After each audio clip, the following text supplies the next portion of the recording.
5 days ago, NASCAR lost one of its greatest champions, and on Sunday night, in the rain, at Charlotte, the sport found its most emotional victory lane moment in years. A Mexican kid who could barely speak English when he first arrived in this country. A driver who almost never got his shot, crossing the finish line first in the Coca-Cola 600. The most grueling race on the NASCAR calendar, and the man he credits for making it all possible wasn't there to see it.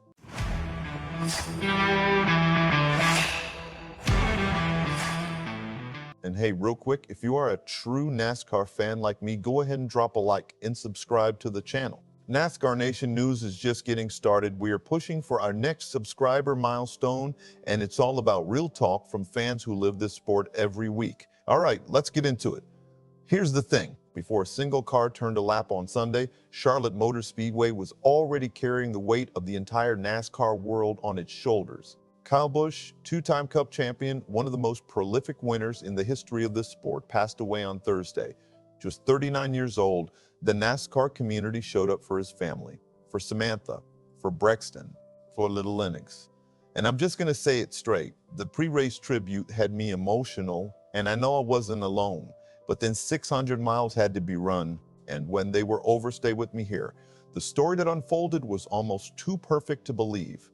Daniel Suárez arrived in the United States in the early 2010s chasing a dream. Young, talented, full of fire, but he couldn't speak a word of English. He was grinding through the regional ranks trying to prove himself in a sport that didn't look like him, didn't sound like him, and honestly, didn't always make room for him. And then Kyle Busch noticed when the two became teammates at Joe Gibbs Racing in 2015, Busch did something he absolutely did not have to do. He picked up the phone every single week, walking Suárez through racetracks, explaining what to feel in the car, sharing the competitive knowledge that legends guard like gold. Suárez said it himself in Victory Lane, and I want you to really hear this. Kyle didn't have to help a Mexican kid who could barely speak English. He was already a legend. He had nothing to gain, but he gave his time anyway, every single week. That's the Kyle Busch most fans never got to see.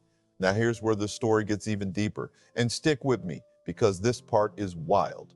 The shop where Spire Motorsports builds its cars today, Kyle Busch built that. Literally, a building in Mooresville, North Carolina was the house that Kyle Busch constructed for his own Kyle Busch Motorsports empire. He filled it with over 100 trophies, more hardware than he had shelving to hold it. Spire bought the building and the assets from KBM in 2023. And the connections go even further.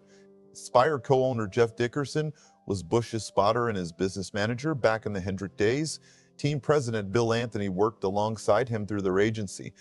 These aren't just business relationships. These are people whose careers Kyle Busch shaped. And on Sunday night in the rain, the number 87 Spire Motorsports Chevrolet, the same number Busch drove to his very last NASCAR victory, a Truck Series win at Dover just weeks ago, crossed the line first at Charlotte. You cannot write this stuff. When the rain came down harder, NASCAR called the race. Suárez climbed out of that car.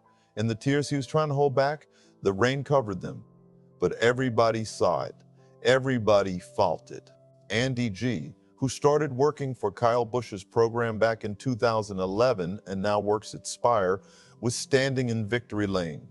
12 years, 44 wins alongside Kyle. And he broke down, he said it best. Kyle might have been the one who called in the rain to get Daniel to Victory Lane.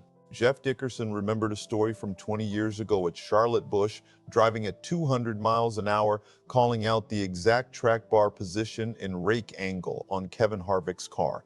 In real time, at speed. That's the obsessive genius that built everything Spire stands on today. And that DNA, that relentless pursuit of perfection, lives inside that building, inside this win.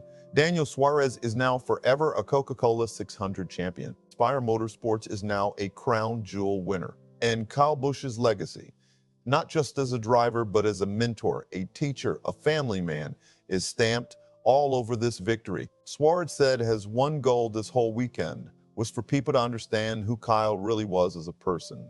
Mission accomplished, Daniel.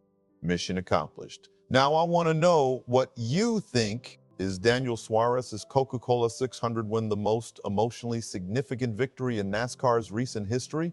Or is there another race, another moment that hits even harder for you?